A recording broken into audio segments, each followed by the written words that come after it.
పోవాల్సిందే. అది మంచి జరిగితే ఆయన మీద వేయరు, చెడు జరిగితే నేను అనేది అదే, అన్ని అక్కర్లేని నిందలన్నీ ఆయన మోస్తున్నాడు. And other people are enjoying. ఇప్పుడు ఈ నింద ఉంది, మొన్న వచ్చిన కాంట్రవర్సీ ఉంది, ఆయన అడ్రస్ చేయకపోతే అది వివాదం ముదిరేది.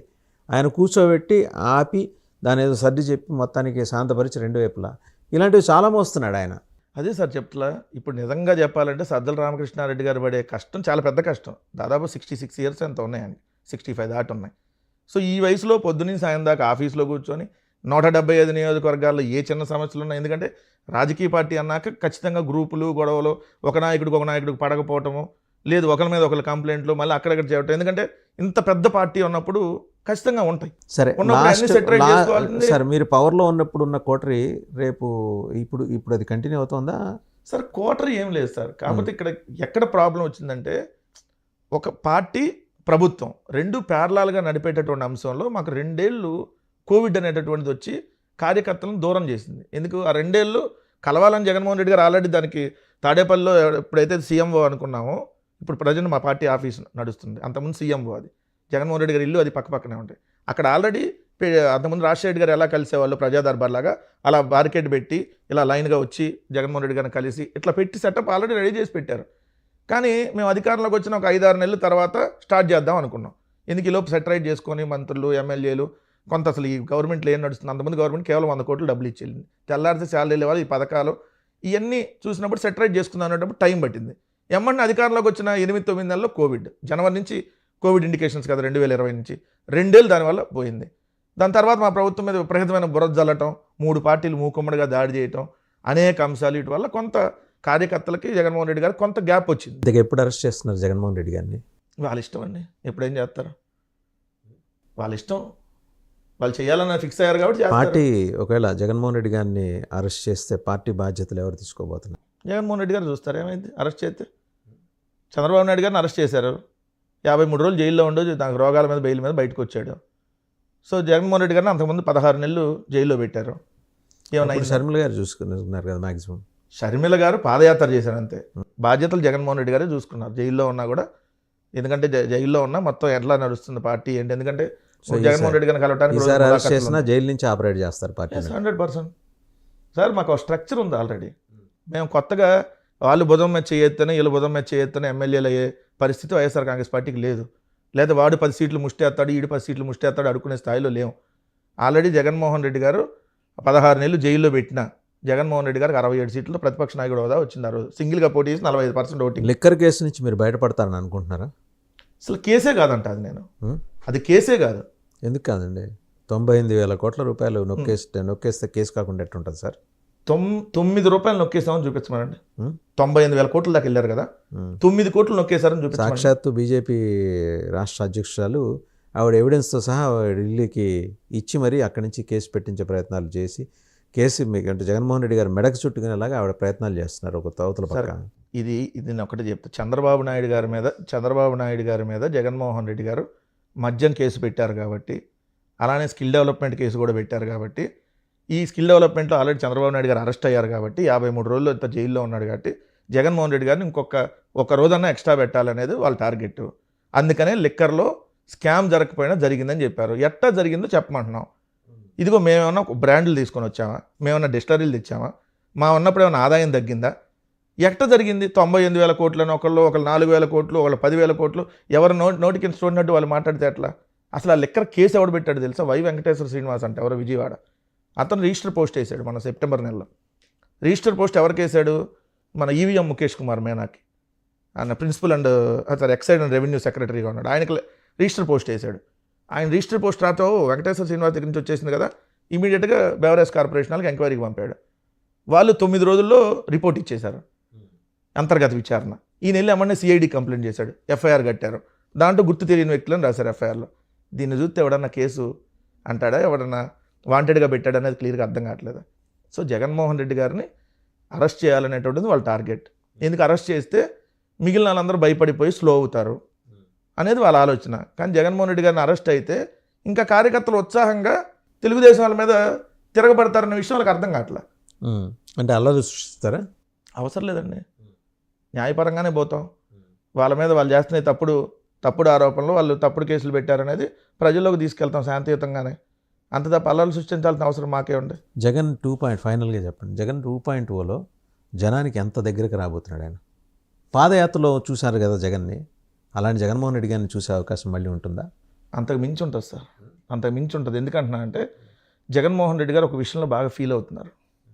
అది దగ్గరగా ఉండే వాళ్ళకి అర్థమైద్ది, కానీ కొంత బయటికి చెప్పలేకపోతున్నారు.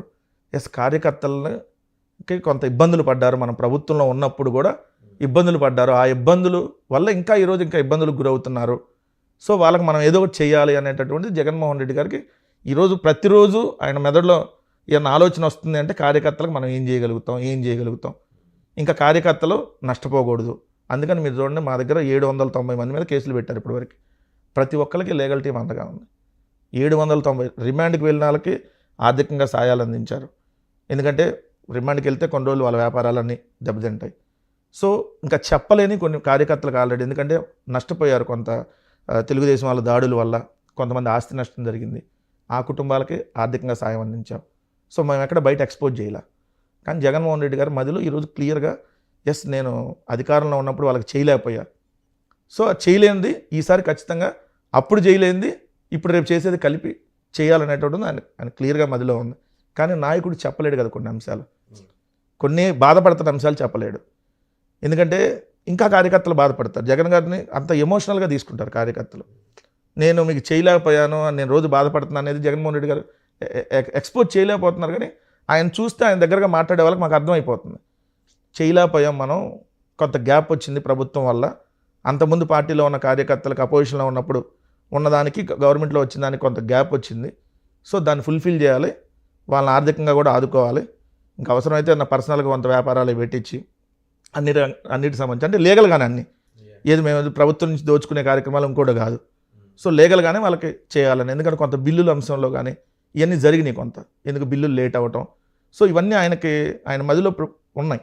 సో జగన్ 2.0లో జగన్ 1.0లో ప్రజలకు ఎలా మంచి చేశామో ఆ మంచిని కొనసాగిస్తూ కార్యకర్తలకు కూడా అదే ఎస్సీ ఎస్టీ బీసీ మైనారిటీలకే పరిమితం చేస్తారా, అందరికీ విస్తరిస్తారా? ఎట్లాగా సార్, మీరు అన్ని సామాజిక వర్గాలకు చేశాం కదా, అట్లాంటి తప్పు కదా.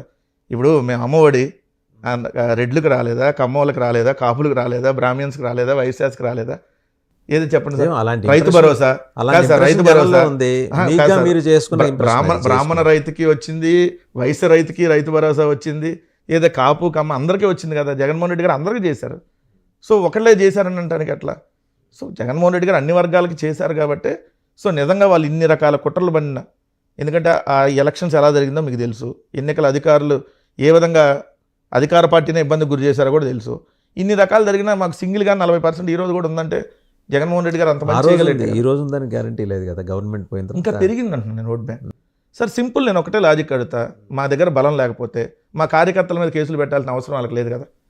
ఏదో అలా పడి ఉంటే మంచిది కదా, జగన్మోహన్ రెడ్డి గారి చూసే కాదు, జగన్మోహన్ రెడ్డి గారి పార్టీలో కార్యకర్తను చూసి కూడా తెలుగుదేశం పార్టీకి ఈ రోజుకి వణుకు పుడుతుంది. ఎందుకు 164 మంది ఉన్నా అంటే ఏంటి, మా బలం పెరుగుతుందనే కదా వాళ్ళు భయపడుతుంది.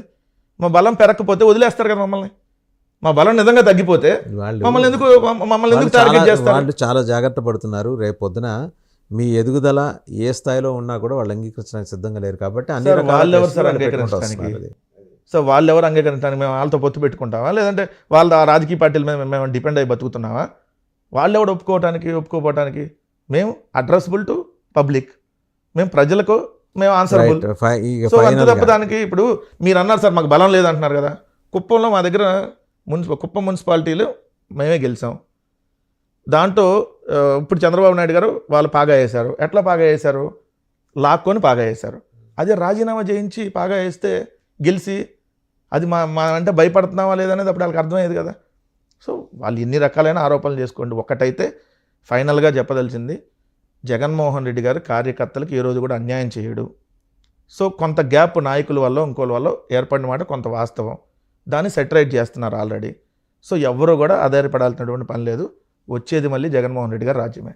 రైట్, థ్యాంక్ యూ వెంకటరెడ్డి గారు. వెంకటరెడ్డి గారు అయితే కార్పూర్ వెంకటరెడ్డి గారు చాలా కాన్ఫిడెంట్గా ఉన్నారు. 2029 ఈసారి వైనాట్ 175 అలాంటి స్లోగన్స్ ఏం లేవుగా సార్. ఇప్పుడు 151 సీట్లతో మేము గెలిచినప్పుడు టార్గెట్ ఎక్కువ పెట్టుకొని వెళ్తామా, లేదు 120, 110 అనేది అలాంటి మిస్లీడింగ్ స్లోగన్స్ ఏం లేవు ఉండవు కదా సార్. ఒక మాట నేను చెప్తాను, ఇప్పుడు మేము అట్లానే మున్సిపాలిటీలు కార్పొరేషన్లు అదే విధంగా గెలిచినప్పుడు ప్రతి ఒక్క సీటు గెలవాలనేది రాజకీయ పార్టీ టార్గెట్. ఇప్పుడు చంద్రబాబు నాయుడు గారు ఉన్నారు సార్, మేము ఈసారి 175 సీట్లు గెలవాలని టార్గెట్గా వెళ్ళాం.